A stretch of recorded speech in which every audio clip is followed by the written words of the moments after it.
Hi there and welcome to the vlog. And first off, sorry that this one is a little bit late. You see, the last week I have been on vacation. And this is a huge thing for me because I never go on vacation. We started my company in 2008 and since then I have not taken more than 2 days off in a row. And so this has been really nice for me. And unfortunately I got sick during the whole vacation and I'm just starting to feel a little bit better now, and then I'm back to work tomorrow. And excuse me. And so for this video you're going to see me coughing and sniveling a little bit, and I'm sorry about that, but that's the reality of getting sick and having a vlog that we do twice per week. And so we missed the Wednesday cast, and so today I'm going to shoot that video. I'm going to post it, but this video here is the one that I promised last week, but I didn't get because of a problem shooting it. You see, I started shooting the video and didn't realize, because the camera's mounted on the window right now, didn't realize that the video, there was no memory in the memory card, and it ended up only recording about half of it. And so we're talking today about my driving impressions on my rental car trip that we took in Hakone, Japan, which is a mountainous area with hot springs, excellent winding roads. And so we rented an NSX and a Mazda FD RX-7. These two cars are two of my all-time favorite cars that I've never gotten a chance to drive yet. And I get a chance to drive lots of different cars, and having not driven those cars is kind of a sore spot on my record. And so myself and a friend of mine, we went down to Hakone, we rented the cars, and had a blast. It was probably the most fun that I've had in cars in years, because the roads up there are amazing. They're tight and twisty, with long straights sometimes. It's basically like driving on a Nürburgring, except you don't have to pay anything to drive there. I mean, there are some toll roads, and actually for the whole trip we probably spent about 5,000 yen, or about $50 in tolls, just going on those roads. But the experience was phenomenal, and I really have to thank the company that we rented the cars from, which is Fun to Drive. They rent Japanese sports cars for driving in the mountain, and they have all sorts of fun cars. Check out my personal channel, and I've got a video that I already posted last week going over all the cars that they have for rent there. And it's been a popular video, and so take a look at that. The link is, the link to my personal channel is in the description to the video here. Okay, so the two cars, the NSX and the FD, we both went halfers on this, and so I paid for 50% and my friend paid for 50%, and so we got to share the two cars. We rented them for 3 hours, which in hindsight, it sounded like it would be enough time to drive in the mountains, but we were really begging for more time by the time we got to the end of it. And we came in actually like 2 minutes or 3 minutes after the time we should have, and lucky Fun to Drive didn't charge us anything extra for that. They also do 6 hours, 9 hours, 24 hours, and then multiple 24 hours after that, so you can rent it for a whole bunch of days if you want. But since these are sports cars, they are quite a bit more expensive than your regular car rental would be. And also, I mean, the location is kind of in the middle of nowhere, and so it's kind of hard to get out there unless you have a car. Anyway, so we did rock, paper, scissors to see who got to drive the NSX first, because that was the hot one. That was the one that cost more money and was the car that, you know, both cars are great driver's cars, but the NSX is really in a class of its own when it comes to driving, and it's also the car that is much more uncommon that I'm going to get a chance to drive, because we don't really sell a lot of NSXs. The price for them is so high that I just don't sell them here. Not many people are looking to spend about that much. The cost of them is somewhere between 2.5 million and 3.5 million yen, which is about $25,000 to $35,000 plus export fees, shipping and whatnot. There are quite a few NSXs in Japan. Please note that they're a Honda car in Japan, whereas they're an Acura outside of Japan. And so I got to drive the NSX, and my first driving impression of the car was very positive. I don't often get into a car and drive it, and I get a really good feeling about the car instantly. That has only happened probably about 2 or 3 times to me. And the NSX, I'm not sure if I can say this completely 100% honestly, but the NSX might be the best car that I've ever driven. and that's saying a lot. You know, that's competing against R34 GTRs, which is another amazing car, and Lancia Delta, and Toyota AE86, which strangely actually is really fun to drive. And so I got into the car. The clutch is a little bit strange. The pickup is late, and it's pretty heavy for a stock clutch. There's no power steering in the car, and so you really have to wrestle it to get around the corner. But once you get onto the road and once you hit that accelerator, there's really like nothing else. The suspension is so nice. The steering feel, without the power steering, the steering feel, it feels like you're speaking to the road telepathically. It's really strange, and it's something like the AE86 has really good steering feel with or without the power steering, but this was completely different, completely.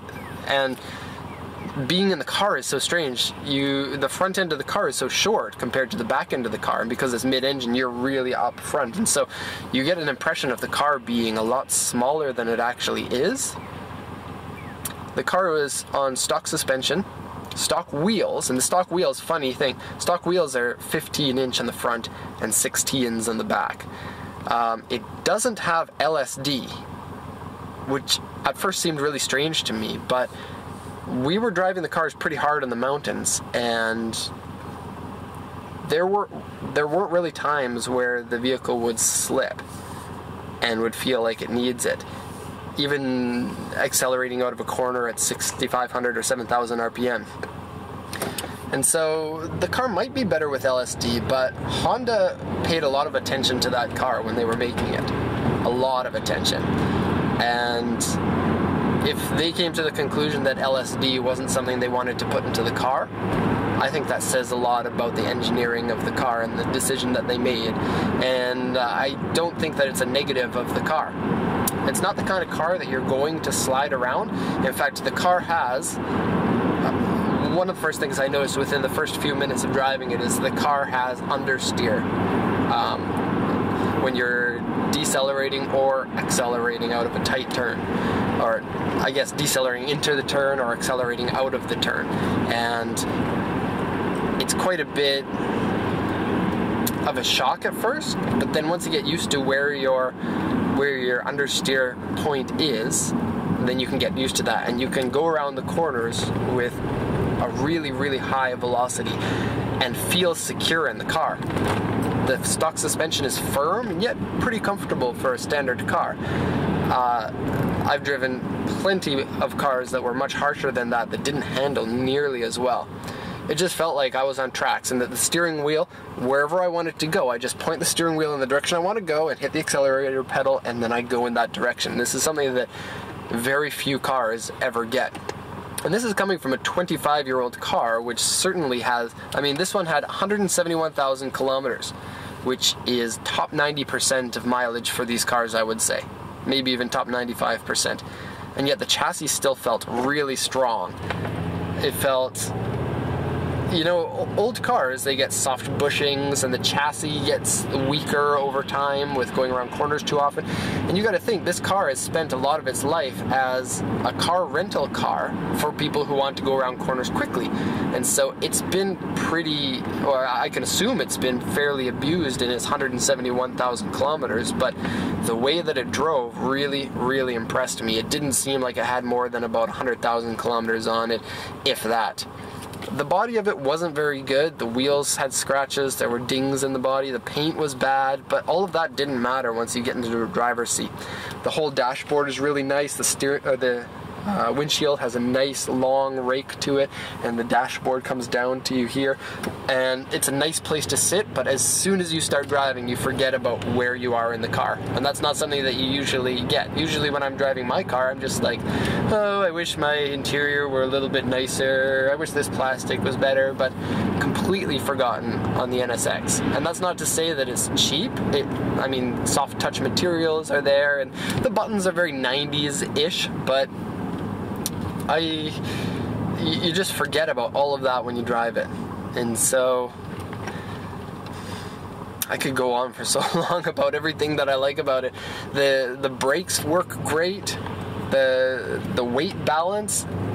See, if you make mistakes in driving, and I'm not a professional driver, I've never been on a racetrack, and I've only driven for fun on the roads, and so I'm probably not that good compared to a lot of people, and so when I made mistakes, the car really covers your butt for the mistakes that you make. It's a really easy car to drive quickly. If you get your turn-in wrong, you can adjust your steering mid-corner without throwing your car off, and I never felt like the back end was going to step out, no matter how hard that I pushed it. And of course the traction control was on. One of the stipulations at the car rental places, you have to keep the traction control on.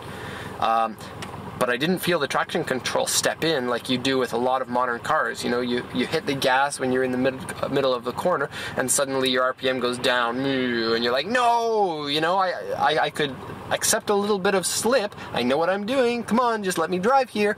And the NSX doesn't do that for you. The NSX is like, no, we're not even close to our danger zone, so the traction control is not going to come in yet. So, very, very cool. The car's really low. You get a lot of looks and thumbs up in the car. And the NSX, I think, is one of those cars that you don't... The car's beauty doesn't come through until you actually see the car in person. Because in pictures it looks good. I mean, it looks really good. But the car in person feels smaller, and compared to other cars on the road, especially nowadays, because cars are so tall these days. Like if you park a R34 GTR next to the NSX is going to look like a toy car in comparison. It's so low. And you can see the engine through the glass in the back, and it actually has a trunk that is surprisingly bigger than the Mark IV Supra's trunk. And just overall great impression. So I got to drive that one for about 45 minutes or so. And the other car that we rented was an RX-7. And the RX-7 has always been a car that I wanted to drive because the ethos of the car really relates to me. It's quite lightweight. The rotary engine is a very small, compact unit with quite a bit of power. It's twin turbo, 280 horsepower because this is a late model version. It was bright yellow. In fact, it's made to look like Keisuke's car from Initial D. And the car was on stock suspension, stock wheels, aftermarket exhaust. The paint on it was like the NSX. It wasn't very good. So the FD, the allure of the car comes from the 50-50 weight distribution of the car, which is what everyone tries to get, and most manufacturers don't care about it, but enthusiasts do, and it really goes to show that manufacturers are caring about their enthusiasts when they do this to the car, because it's really difficult to engineer a good car that also is 50-50 weight distribution, and it doesn't happen by accident. The nose of the car has a heavy engine in it, and so it's difficult to make the weight balance out like that. And so I went from the NSX to the Mazda, and it I really hate to say it, but it was really disappointing for me to drive the FD after the NSX. And it's not really the fault of the Mazda. I mean, in some ways it is, but I'll get to that in a second. It's just that the NSX is like having the best, I don't know, the best of something, anything, going to Disneyland, okay? And then getting into the Mazda is going to another theme park that's very good, but your mind is always thinking, wow, that going to Disneyland was fun. Maybe that's not a very good comparison, but that's what I'm going with for now. Okay, so driving impressions. So the NSX is more powerful. It's a faster car. Both of them have 280 horsepower, but in a straight line, so we were doing chase or following while driving, the NSX could get away after about 7,000 RPM. So high speed, 6,500, 7,000 RPM, and it revs up to, I think, 8,000 or so. So right at the top of the rev range. The RX-7, it was quick, but it didn't feel as quick because of the turbo lag. And the NSX, because it's non-turbo, and this is a 3-liter version, not the 3.2-liter, because it's a non-turbo, it gets its power in such a steady curve. It feels like you could just look at the tachometer and say, oh, I'm at 5,000, that'll give me 50% of my power, or something like that, or that'll give me 70% of my power. And you can really calculate it in your mind that way. But the FD is quite a bit different. Although it's twin turbo, your first turbo comes in basically at driving speed, so you don't have to worry about that. But your second turbo comes in somewhere around 5,500, I would say. I don't know, I'm just going off of memory.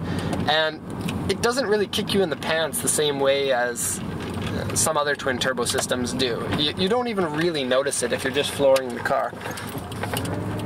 But you need that second turbo in order to drive your car faster. The car feels a lot bigger than the NSX, which is really something that shocked me, because the NSX, or not the NSX, the RX-7, one thing that I always thought was great about it is, I heard this, I don't know if it's true, but this is what I heard, that the RX-7, what they did is they designed all of the mechanics of the car in the way that they wanted, and then the body was designed afterward to be as close as possible to the mechanics of the car. Basically, they made the car, and then it's like they put a blanket over all of the mechanics, and then said, okay, that's what our body is going to be like. And the car is gorgeous. The RX-7, especially the third generation like that, is one of the most beautiful cars I have ever seen. And being in bright yellow is wonderful. But when you're in the car, you get a lot more headroom than you do in the RX-7. You can move the seats back more than you can in the RX-7. It's got two rear seats, even though you don't really want to put people into them because you'd have to cut their legs off in order to fit them in there. And when you look out the front fenders on both sides really bulge out like that. And if you look in the rear, you can see from the rear view mirror the very beautiful line of the back. And I don't think that the feeling of being in a larger vehicle would really hit you unless you were driving back-to-back NSX and FD. And so I can't really complain about that, but that is something that I did notice. Now, probably the biggest problem with this car is it was on stock suspension. And going from the NSX, which, like I said, if you make mistakes, it's like, that's fine, I'm cool as a cucumber, I can take anything. Whereas the NSX, I can't speak, the Mazda, as soon as you, okay, so 50-50 weight distribution, and I mentioned this in the video the first time that I took this video, and now I'm taking it again because of the memory card problem. You get into the car, and as soon as you start driving, it's abundantly clear to you that there's 50-50 weight distribution in this car. And not only front to back, but it also seems side to side is very, very clean. And so what it feels like is it feels like the car is balancing on top of a flagpole. And any inputs you put, whether it be brakes, accelerator, or steering wheel, makes the car pivot on this point, right in the center of the car. And it's right where the driver is, and so it's very good feedback for what's going on with the dynamics of the car. And this is awesome. It's something that you feel in the AE86, but not really to the same extent because the 86 is so slow. The RX-7, however, stock suspension, you go into a corner, and you didn't engage it right, and your car will go like this. And then you hit the throttle, and it'll go like this. And then you hit the brakes, and it's like. And so you did get a lot of body roll in that. But it's only really a problem if you're not a good driver. And so I went NSX, RX-7, NXX, RX-7, 2 times. And the second time I went into the RX-7, I was really getting a better feel for the car. And that's really one of those cars that you need to drive without moving your hands on the steering wheel.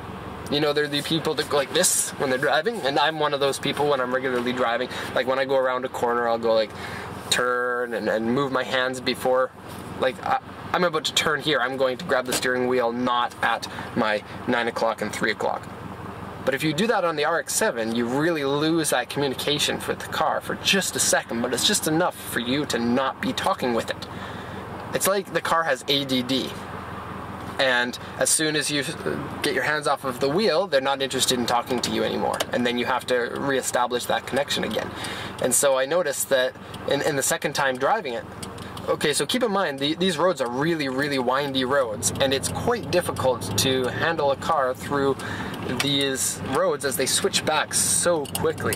And so if you're taking your hands off the steering wheel, you're losing a lot of contact over and over and over again for every corner.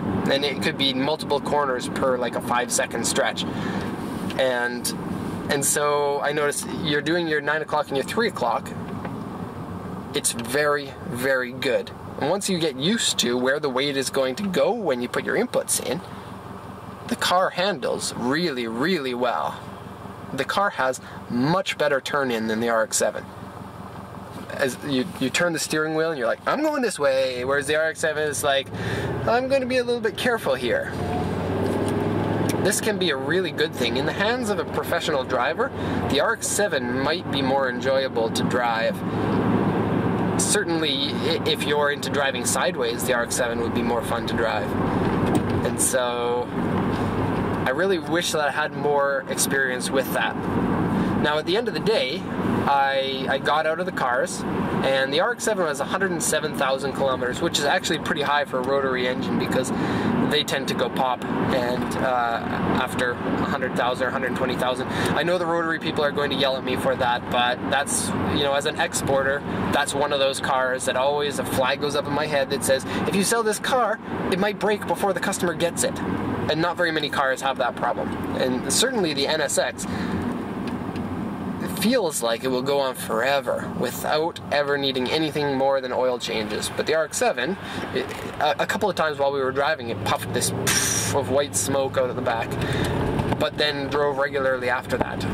And so I don't know what that is. You know, you hear white smoke and you think head gasket, but or I guess in this case it would be like rotor seal. But there were no problems other than that, and it still had regular power after that and drove fine for the next 30 minutes before it would do it again. I don't know rotary engines enough to really diagnose what that might be, but okay, so we got gas for the cars, and which one do you think was harder on gas? We drove both of them the exact same, basically. Well, it wasn't a surprise to me, as I kind of expected this. So the NSX is a 3-liter V6 that revs super high, and the RX-7 is a twin-turbo 1.3 liter. And so the engine size is much smaller, but rotary engines suck your gas big time. And so the RX-7 was 4,200 yen for gas for 3 hours of driving. The NSX was 3,500 yen, so a considerable difference. So we drove them back to the shop, and in my mind was just NSX, NSX, NSX, because it was really, really impressionable to me. I thought, how can I get one of these cars? How can I make enough money to buy one of these cars? I need to buy one. The price is going to go up. Oh no, can I make enough money before the price goes up on these cars so high that I can't afford them anymore, or the good ones are all gone? Would I be okay with a bad one? And so, it's weird to have that much thought about the car industry. You know, it's my job to sell cars and to think about cars, and so things don't really hit me that passionately as they used to when I was, you know, a 16 to 25-year-old dreaming about cars and driving some of my first cars. And so this was very exciting for me. Couldn't stop thinking about it for the next few days. And so in the other video, I posed a question that between myself and the other gentleman that was in the car with me, which one would you buy? And here's the interesting point of that. That NSX that has 170,000 kilometers on it would probably run you about 1.6 million yen, or about $16,000. That would be on the cheaper end for that car. That RX-7 with that amount of mileage would probably run you about 600,000 yen. And so which is about $6,000. And so which one would you buy? Would you buy the NSX for 16,000, or would you buy the RX-7 and put your $10,000 into modifying the car? And that's a really interesting question, because $10,000 you could really make a big difference in the car. And so, too difficult for me to really accurately answer, but my answer for that question was NSX, just because it was so good. Now the RX-7, $10,000 in an RX-7, well, what can you do with that? You can spend $2,000 on suspension, and probably another $500 to $800 on chassis stiffening things, which would really make a difference, I think.